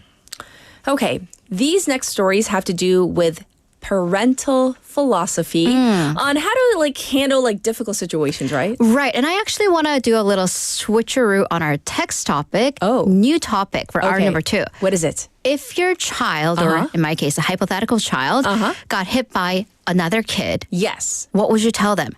Hit him back or just take it or step away from the situation? Ooh, you think about that. So, 한국말로 하자면 어떻게 돼요? 2부의 새로운 텍스트 토픽입니다. 나는 내 아이 혹은 내 상상 속의 아이가 친구한테 맞았다. 그러면 내 애한테 같이 싸워라. 너도 때려라. 혹은 참아라. 그냥 맞고 있어라. 둘 중에 어떻게 얘기하시겠나요? Oh, that's a tough one. Yeah. Yeah. Like I've taught my own kids, never strike first. Yeah. On the other hand, if it's self-defense, I mean, it's self-defense. It is, but then try proving self-defense in a court, or in the court of the classroom, right? Right. And then it becomes like sangbang, both of you are in trouble. It's such a headache because now the 학폭위, the school violence committee is convened, and you have to go, and then the parents have to. Yeah, right. So what are you going to tell them, listeners? I'm curious. I mean, honestly, I'm of the latter. 맞아라. Protect your head, protect your face, but also. Please don't put yourself in a situation, but if situation arises, be around witnesses and a CCTV and, because just, Yeah, it's tough. Well, why are we talking about this? All right, by the way, because a parent took a third option. Oh, option number 3, which is? Option number 3, you as an adult yell at the child that allegedly hit your child. So put yourself intervene and put yourself into a third party of this fight. And this, by the way, warranted a court ruling. It went to the court on a child abuse case. Ooh. So we're going to rewind to last year. A 9-year-old girl and an 11-year-old boy got into a situation, and the 11-year-old boy apparently allegedly hit the girl. So the girl's parent went to the school, met with the boy and his mother, and he started shouting to the boy, who's 11, "Did you hit my daughter or not? How is that she says she got hit, but no one hit her? 때렸어, 안 때렸어? 맞은 사람만 있고 때린 사람은 없냐?" Apparently this this interaction went on for about 10 minutes. Oh. So initially, the police filed a summary judgment for child abuse, which basically means that you get slapped on with a fine and then you kind of admit guilt to it and everybody goes their way. But the parent who yelled at the boy, took the case to court. Oh, really? Yeah. Do we have a ruling? We do. Okay. He is not guilty. Oh, the dad? The dad is not guilty of yelling. That yelling for 10 minutes does not constitute child abuse. This was interesting. It went very nitty-gritty into the details of what really happened. And this is all based on CCTV footage, which does not record sound. So it was a lot of body language deciphering. Yes. Because during that 10 minutes, the actual shouting part didn't happen for long. And also, the boy's parent, the parents who filed child abuse charges against the girl's dad, argued that her child cried so much that he was just beside himself. But at least according to the CCTV footage, the mom, the judge said, doesn't seem to be comforting her son. Rather, she bows her head repeatedly in apology. So that apparently was evidence that this was not child abuse. I see. Which was interesting. Apparently, this was an admission. That's how the court deciphered the body language. So the court ruled shouting or making a kid cry doesn't immediately constitute emotional abuse. And the boy's parents' behavior, it doesn't seem to warrant that there was abuse. Oh, I didn't realize that the boy's parents were also. Oh, they were there. So it was the meeting of the parents and the boy. Okay, I thought it was just the one dad yelling at the boy. So the boy's mom was bowing to the girl's dad. So this interesting. Well, we're getting some responses here to your side question. Souvenir says it depends on the age. Apparently, 초등. 싸워라, 중등, 나이 따라서 it depends on the age, and then 고등, 맞아라. That's what I told my sister 고등 when she was in high school. I was like, just, don't get seriously hurt, but if you're going to get hit. But, 참고로, I went to one of those parents, seminars on getting into college. These days, a lot of universities, if there is any incidence of violence, you're out. You're out. You can't even apply. So I'm just saying it's really serious. So take it seriously. Next, what about this case? A 6-year-old who took gummies, from. Are we talking about jelly gummies or jellies, gummies? jellies, jelly. Yes. So from a convenience store, and the parent actually complained. Yeah, complained. And this happened in Busan. Okay. So this 6-year-old apparently stole, and I was very hesitant to use the wording stole because, again, 6. But the child actually, according to CCTV footage, took the packet and put it in their pocket. So this wasn't even the child was playing with it and he or she was in a stroller and that got, no, just it was pocketed. Twice. So I'm going to use the word allegedly stole. The owner, who's a woman, and her brother saw this all unfold from their cash register. And they waited. They waited for the child to maybe pass it off to her dad, or who something. was with the child, and pay. When the kid didn't, the owner asked the father, can you check your child's pockets? He did. The gummies came out. Okay. Instead of apologizing, which you would think he would. The father complained, my child is only 6 years old. Why couldn't you just let this go? Why do you treat my kid like a thief? That's what he wants to instill in his kid? And then he asked, well, you must not have any kids. 애가 없으신가 봐요. What does that have to do with anything? She was pregnant at the time. Oh, dear. So she does physically, literally. Have a child in her belly. Yeah. Yes. The father also complained to the police. He called the police. And then his logic was, we all have kids at home. Yeah, but my kids you don't with steal. your 3, if this were to happen, I mean, seriously, you would make the child apologize. Oh, and take it back, and there would be lots of grounding. There might be, dire punishment. Exactly. Yes. So the police intervened, and of course, the police said, "Sir, you have to apologize." He did. I'm assuming very reluctantly, because later he called the convenience store headquarters, 본사에 전화해서, and complained and said, "You should train your franchise owners better." So. Yeah, that's parenting. And the thing is, I like the fact that, the person of the store, they asked the dad to check your child's and pocket. they waited. And it they was didn't just say, hey, right. And give they it back. waited for the child to kind of fess up. Okay. Yeah. All right, let's move on. Finally, we need an update on that audition show involving girls under 15. Because Right. there was a lot Real of quick talk. update. The show was literally called Under 15, featuring aspiring K-pop idol trainees, 15 years or younger, MBN. Short story, the show got canceled. Oh, okay. So after the pushback, and it's a longer version, the creator studio Korea, they tried to convince the public. They held a press conference that all the contents, including the hair, makeup, the fashion, which included some belly shirts and off-shoulder tops, were done with consent from the parents. They also explained that what was controversial in the teaser poster, there was the picture of the girls with the barcode underneath, which kind of incited, this is such objectification. You are literally turning them into products. Yes. Well, they said the inspiration was from student IDs because IDs have barcodes. But they also explained that the poster was designed by a woman, and there are a lot of adult women in the production team, so this can't be objectification. Oh, yes, it can. Yes, it can. Well, if that's what the public sees. Right, yes. right. So the pushback continued. Eventually, the Communication Standards Commission said it is conducting additional evaluation. So they're canceling the air date, which was initially today, looking to reevaluate, and the show will not go on MBN. Ah, yes. And so for anybody who has seen the promo or the poster, it was just like really unsettling. It made me feel uncomfortable. Right, personally. Right. I'm not a fan of young girls dressed up as adult women. Yes, with full-on makeup. Well, that's just us two, though. Our personal opinions. Thank you for all of the woggly news, giving a lot of food for thought for our listeners, and we'll check in with you tomorrow. Thank you, Haley. Have a great day. All right, now it is time for your updated traffic and weather report.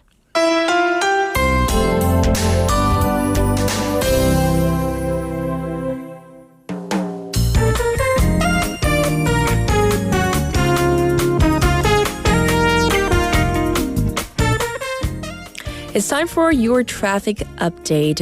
First up, we have an accident from Sansong Tunnel going to Daedong Hwamyeong Bridge. Within the Hwamyeong Pangnam Tunnel itself, there's an accident right there. Also congested on Gwangan Bridge on the upper deck.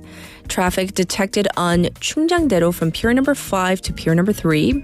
It's also slow moving on Mandokdaero from Sukdong to Deokjeon intersection. And it's also backed up on Yeonsuro from Baesan Station to Sili three-way intersection in both directions. As for the weather, it has warmed up a little bit. It's 5 degrees Celsius in Busan under clear skies, but still 0 in some parts. It's going to warm up today to 12 degrees. Looking at the weather nationwide, we have basically a chilly morning with frost in some parts of the country, but big temperature changes with a daytime high in some areas going all the way up to 15. The dry atmosphere is continuing over much of the country, so once again, let's be careful of starting fires. This was your traffic and weather.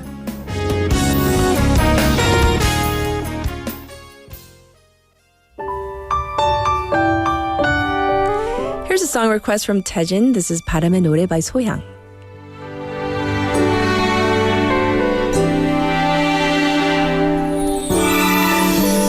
살면서 듣게 될까 언젠가는 바람의 노래를 세월 가면 그때는 알게 될까 꽃이 지는 이유를 나를 떠난 사람들과 만나게 돼 또 다른 사람들 스쳐가는 인연과 그리움은 어느 곳으로 가는가 나의 작은 지혜로는 할 수가 없네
Welcome back, listeners. I was perusing some of your responses to our text topic.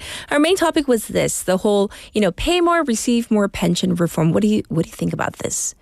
Do you agree? And also, would you rather get your entire pension, your retirement funds, at 65 in bulk, meaning one shot, or in increments, in installments? And so some of you have opinions on that. We have a listener, I don't know if I should call them T or U, but they say, I don't want to get my pension in bulk at 65 because I can't use it when I need it. Oh, so another difference of opinion. And I think it's one of these, I like these topics where people have different reactions or answers, and it really does depend on their personal thinking or personal situation, and also maybe how old you are as well. There are so many factors that go into the whole issue of whether, you want to get it up front, in bulk, or in installments. And as many of you are chiming in, I think it goes across the board. So we're going to leave that topic there as is because it's kind of controversial still. People are still waggling about it. We're going to get into a special interview, and I'll be back with our guest in just a moment.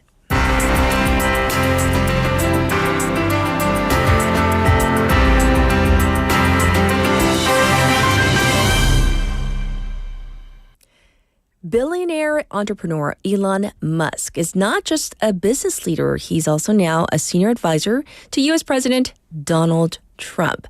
And this, from the get-go, has raised serious, concerns about conflicts of interest, from, meeting world leaders alongside Trump to overseeing companies with major government contracts.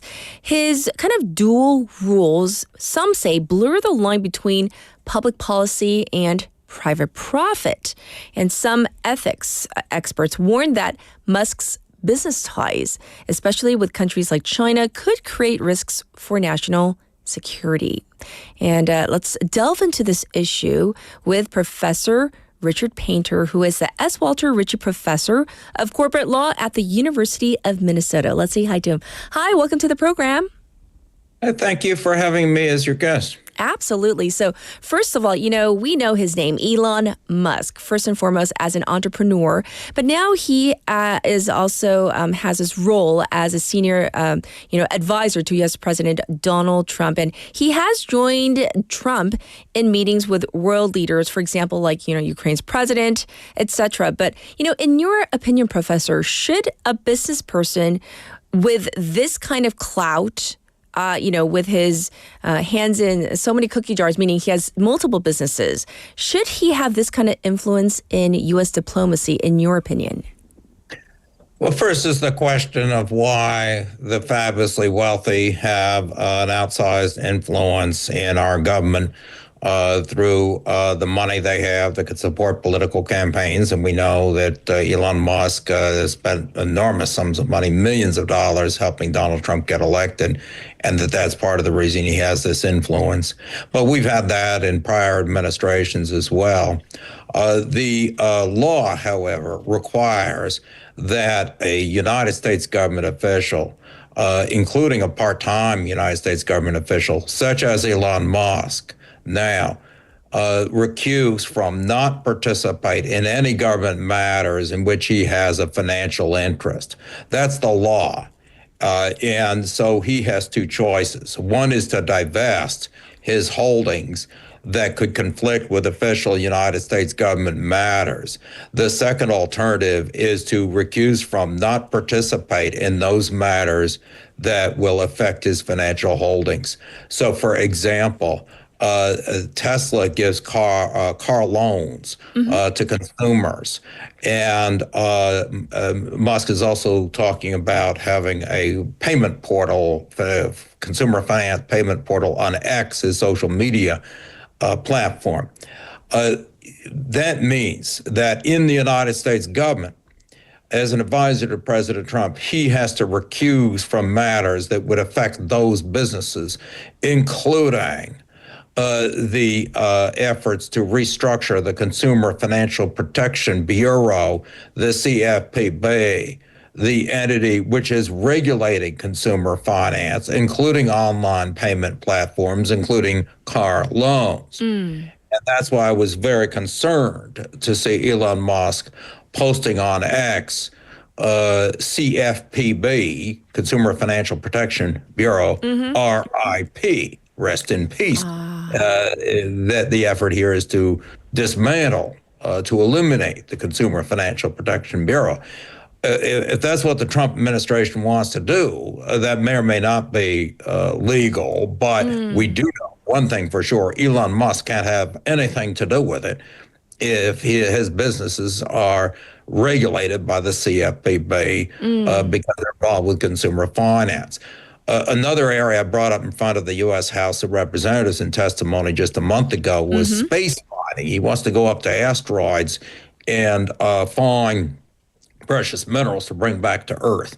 And there's a lot of enthusiasm now, at least on the Republican side of the aisle in Congress, for space mining, which would mean we might spend taxpayer dollars on space mining instead of programs at home. Well, those are budgetary decisions that are made by Congress, essentially, but also the president might have some role. But all I can say is that if SpaceX, Musk's company, is involved in space mining, which they are, we know they are, Elon Musk must recuse from any United States government matters that pertain to space mining. His alternative is to sell SpaceX, which is not what he's going to do. So that's all I'm going to insist on here, that he and every other wealthy person, everybody in government, must comply with the financial conflict of interest statute. It's the law for everyone in the executive branch, except, unfortunately, there are two exceptions, the president and the vice president. They're not subject to the financial conflict of interest statute, but everybody else in the executive branch is. Yes, thank you for thoroughly explaining with examples as well. And what about this facet that Musk also has big business interests in China? And so with this whole endeavor there, I mean, could this create a conflict of, between his business and, thus far, there's been a lot of talk about U.S. national security when it comes to China, even with some apps, for example, even like for TikTok. There's a lot of, uneasiness about this whole national security issue when it comes to China. So what are your thoughts on this, Professor? Well, there are very legitimate concerns here. First, if Elon Musk, and he does have business interests in China, yes, and those interests could be affected by United States policy vis-a-vis China, whether it's tariff policy or national security policy or any other, he is once again going to absolutely need to recuse from any United States government matters that could have an impact on his businesses. Second, we do have the Emoluments Clause of the Constitution, which prohibits anyone in a position of trust with the United States government from receiving any profits and benefits from foreign governments. Now, this would focus on the government of China, and I do not know whether Elon Musk has any financial relationships with the government of China, but those types of financial relationships would be prohibited while he holds a position of trust with the United States government. That's under the Emoluments Clause of the Constitution that we've had ever since the beginning of our country, and that clause is binding on everyone in the government, including, actually, the President of the United States. So he needs to think about that too. Any type of financial relationship entanglement with any foreign government would be unconstitutional, as well as the financial conflict of interest statute that says he can't participate in any matter that affects his own financial interests, whether it's in China or anywhere else. Yes. And you already mentioned SpaceX, Professor, right? And, when we talk about, like, back in the day, it was like basically NASA with all of its own governmental, this agency.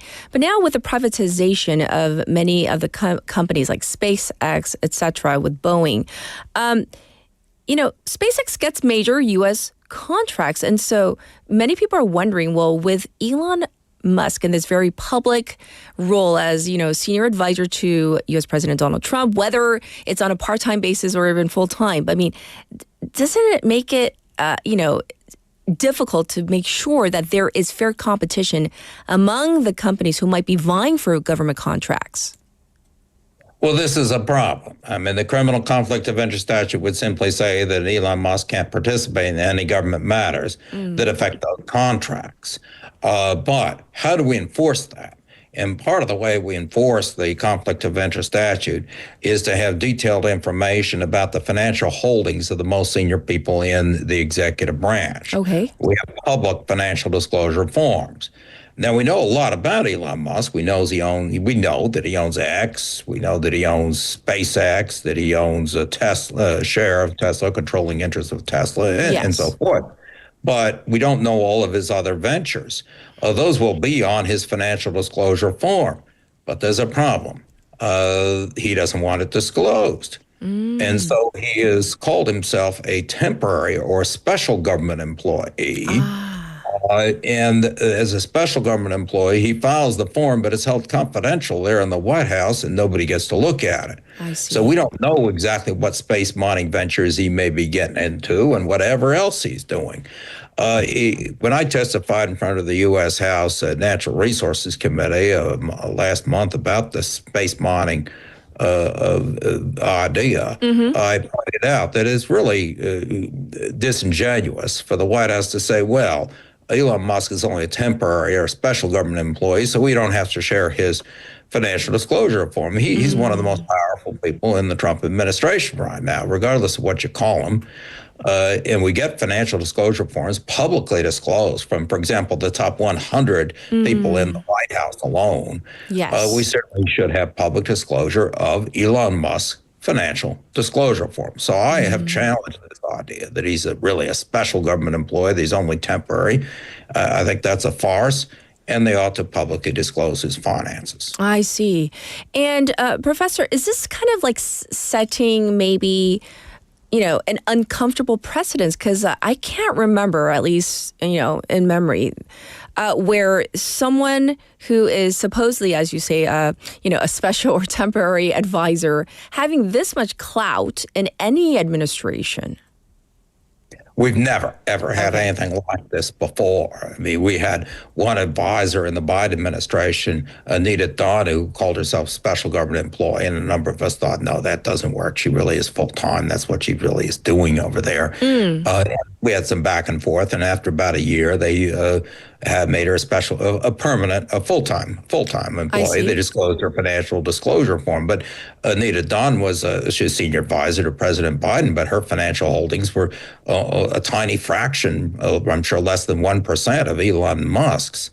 And so the point is that we've had a few times where this issue has come up with special government employees, but not people who have anywhere near the amount of financial assets as Elon Musk or the amount of power in the administration that Elon Musk clearly has. Yes. Well, as we, head towards the end of our conversation today, Professor, in your opinion, what changes should be made to make incidents like this, whether it's Musk or anybody in the future, having this much of an influence without having to, as you say, disclose all his personal financials by simply calling himself or themselves, a special employee or a temporary employee? I mean, it just sounds like, we're not calling it what it is. Exactly. And we do need a lot more transparency, disclosure of underlying financial assets, particularly from someone like Elon Musk. But we also need independence of our agencies that are there to enforce ethics rules. For example, the United States Office of Government Ethics, where President Trump simply fired the director a few weeks into his term, and the inspectors general in the agencies, and President Trump fired about a dozen inspectors general in the agencies. They are there as independent inspectors general to look for waste, fraud, and abuse in the agencies. We have the Office of Special Counsel that protects civil servants in the United States government. There also the president fired the director. And so this idea that somehow the president controls the entire executive branch and should just be able to fire everybody, I think is potentially could be very dangerous if we really believe in checks and balances. And lastly, the role of Congress. The president can't just abolish entire agencies. That's not permitted under the Constitution. These agencies were established by statute. Congress has to pass a statute that eliminates them. And the president needs to be required by Congress to seek the consult with Congress and to pass laws if the president wants to fundamentally restructure the executive branch. There's some things the president can do on his own through executive order, but he has a Republican-controlled House and a Republican-controlled Senate, and he should be going to them with whatever legislative proposals he wants. And so if he wants to abolish USAID, he could ask the Congress do that. I think Congress may not want to do that because USAID is actually, in many contexts, a very good investment for the United States to support foreign aid rather than just come in and spend massive amounts of money on wars. But these are policy conversations that need to happen in Congress. And we can't just have a president who does whatever he wants, whenever he wants, without consulting with Congress. I see. Well, thank you so much for giving us, I guess, for now, at least additional food for thought and more information about this whole situation. Thanks for joining us today, Professor. Well, thank you for having me on your show. Thank you so much. You're welcome. This was Professor Richard Painter. We talked about whether this does cause a conflict or conflicts of interest. And in his opinion, apparently, there is. This was your special interview.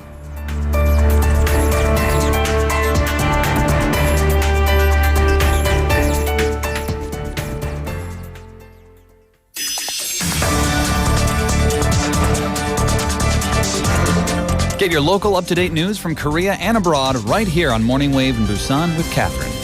Stay tuned.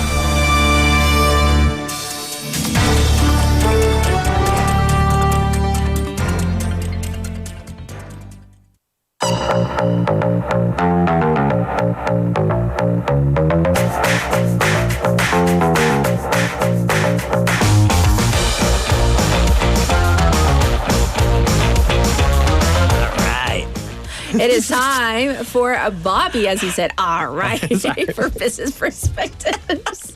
You're in a good mood. Yes. Special reason? It's a beautiful Monday morning. That's why the sun's out. Yes. It is. It's a little chilly, even though the sun is out. But still. The cherry blossom, it's beautiful. Yes. It's nice. Yes. It is very nice. It's very beautiful. Yes. Cannot complain. Yes. Well, I remember last week we were talking about Zappos, right? And then, of course, we had to say, we're going to go to part two, because we got into it and it was getting like really interesting, but we need more information. So can we do a brief recap and then we'll finish, Absolutely. out? So Zappos, the spotlight is on an e-commerce shoe retailer. Yes.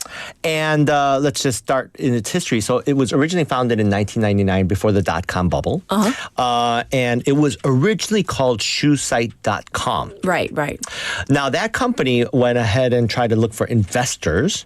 And they found a duo, Tony Hsieh and Alfred Lin. And they eventually invested $500,000 into the company. That's right. And at that time, it was rebranded to Zappos. Yes. And I remember we were talking about like Zappos is a play off the Spanish word zapatos, right? Zapatos, yes. Yes. Shoe in Spanish. Then that was 1999. Then in 2000, Tony Hsieh, he joined as a CEO and he brought his vision of exceptional customer service and a unique company culture into the startup world. That's right. And at that time, sales were 1.6 million. So not too shabby. Right. Okay. So he took over in 2000. Now, growth over the years. 2003, 3 years after, the company reached $70 million in revenue. And they also relocated their headquarters from San Francisco to Las Vegas. Why? To get a larger pool of customer service talent. Yes. So that was one of their main tenets. A year after, 2004, their sales increased about 3x to $184 million. In 2005, it jumped again like 2x to $370 million. By 2008, It achieved over $1 billion in sales. The very all-important, the B. Yes. Yes. And a year after that, in 2009, the company was acquired by Amazon for $1.2 billion. Yes. Now, it did really retain its unique identity and operational independence. And by the mid-2010s, their sales were over $2 billion. Right. And for many a firm, I mean, not all, but I mean, like you kind of like dream about that, right? Oh, yeah. Being bought out, you know, being Scaling acquired, up, yeah. right? Scaling acquired. up and getting acquired, yes. Exactly. Like, please acquire me. Yes, please. Right? if it's like a behemoth like Amazon. Yes. Now, their innovative approach to e-commerce and servicing their customers really stood out. And under Shea's leadership and his vision, they're both instrumental in transforming Zappos into a customer-centric powerhouse. Yes. They're committed to exceptional customer service, such as free shipping and returns. Oh. And that really helped build a loyal customer base as Right. well as get the word of mouth to grow their business. Now, their core motto is, we are a customer service company that happens to sell shoes. I love that. That happens. Yeah. So that's their focus, right? And Yes. then their mission is to deliver happiness. I like that. I can get behind this idea because it's not like they're just solely focusing on the product. It's like the experience. The consumer is king. Absolutely. And not only that, even their internal culture, it flows through. And that was what that set them apart because, you know, they wanted a vibrant company culture and really emphasize employees' happiness, their creativity, and open communication. Right. 2013, they adopted a new business operating model called holacracy. Okay. And it was very radical. It's a self-managing system with no job titles. So really replaced the traditional hierarchy and was more of a flat team-based structure, which promoted more flexibility, autonomy, and empowerment for the employees. Yes. Now, they do have 10 core values. Okay. And I want to share with some of the listeners here. Yes. Some of these 10 core values, such as deliver wow through service. Deliver wow through service. Okay. Create fun and a little weirdness. And pursue growth and learning. Ooh. Okay. That's like thinking outside the box. And the fact that like to deliver the wow experience. Yeah. So what does that mean? But yeah, just try to go above and beyond. Because that means, though, you will have loyal customers. Yeah, absolutely. Right. Yeah. You're going to go back. You're going to surprise your customers. What are they going to say? They're going to, hey, guess what happened here? Right. And it's just going to keep on growing as well. It's going to grow. Yes. But, you know, what was innovative, too, they wanted to attract the right talent to their organization. Yes. So even through their hiring process, which was very rigid, they really prioritized cultural fit to the point that they offered new hires that they brought into the company $2,000 if they to quit if they didn't align with the corporate culture. 그러니까 안 맞으면 like 200만 원, like saying, "Hey, we're paying you," smiling, paying you, please leave. But I mean, hey, if it's not a fit, it's not going to work in the long run. It's good for the company. It's good for the person too. Right. That's true, though. But man, that 2000, and ultimately the consumer, though, because that parlays over. Yes. So, what can we expect the future growth of this company? So, looking ahead, they're still well positioned for future growth, right? Okay. With today's technology, and they're still e-commerce, they are continuing innovating by leveraging data analytics and artificial intelligence. Okay. Really to personalize the customer experience. Also, what's top of mind for consumers, they're focusing on sustainability and community engagement, right? And which helps with overall consumer preferences these days.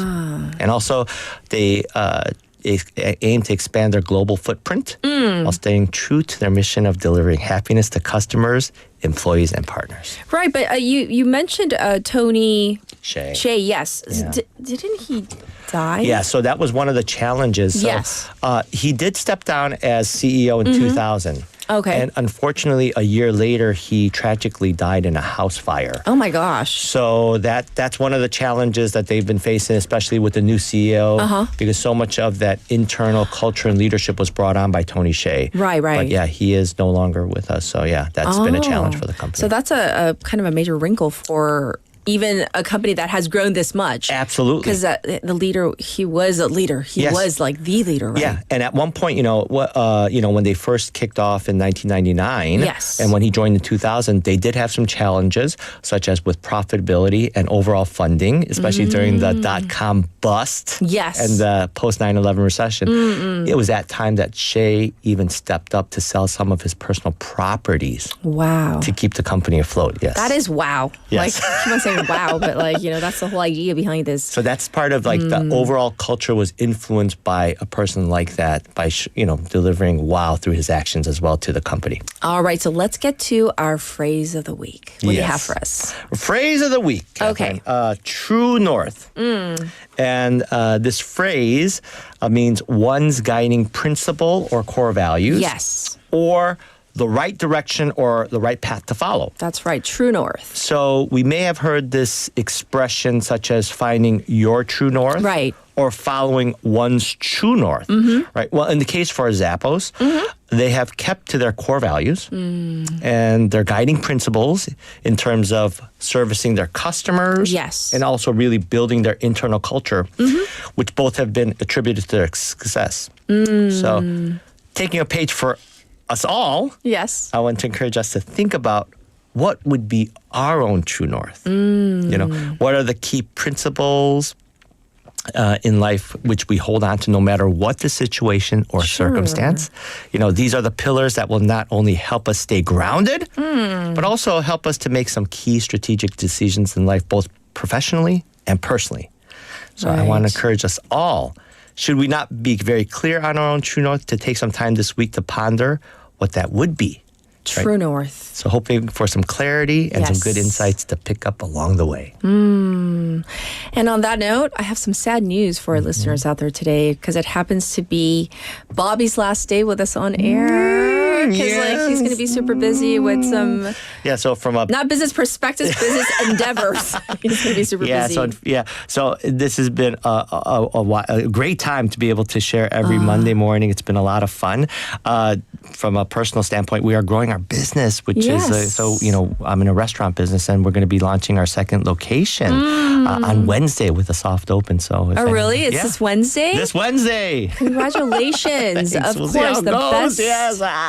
And everything for you, your family, your business, and everything. So. Thank you very much. It's such a privilege to be able to share these stories. I learned a lot. It's a lot of fun. Yes, it's a lot of fun to start off the week this way. All right. Well, we wish you the best. Thank you so much, Bobby. Absolutely. Have a great week, everyone. All right.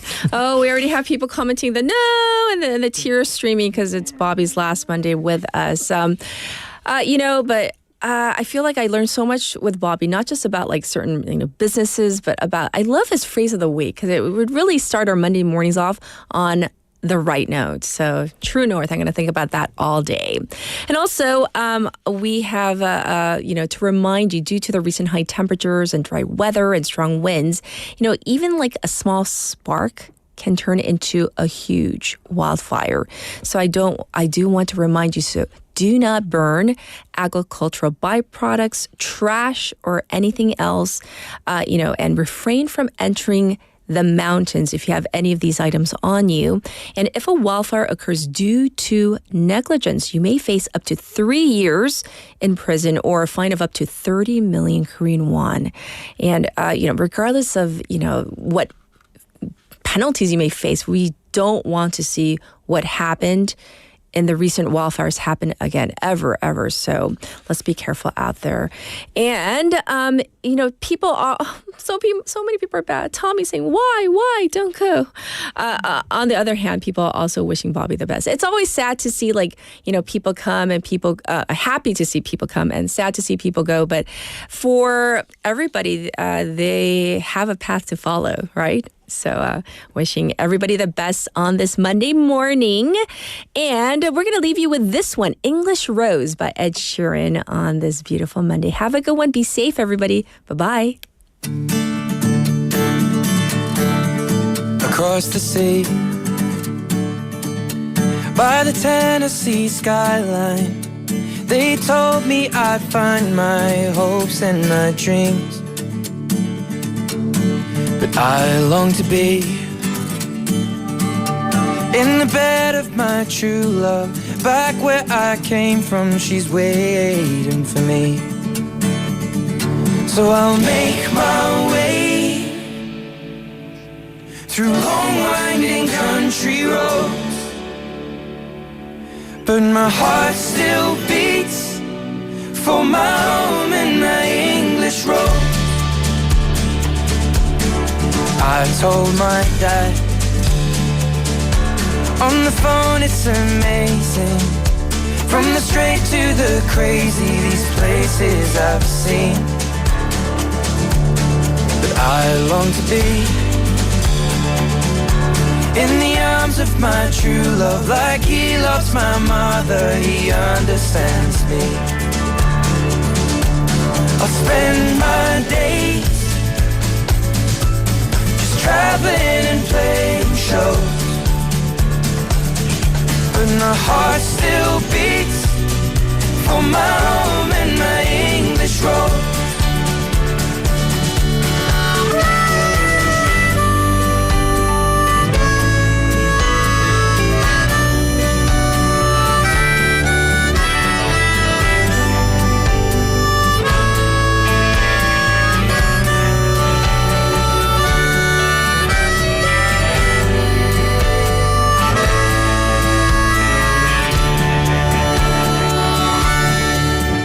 Met a man in a bar down in Memphis. He told me he went there to follow his dreams. And he told me, son, you know I lost my true love for the same exact reason that you crossed the sea. And I found truth in people I barely know, but my heart still beats for my home and my English roads. Oh, my heart still beats for my home and my English roads. Oh, my heart still beats for my home.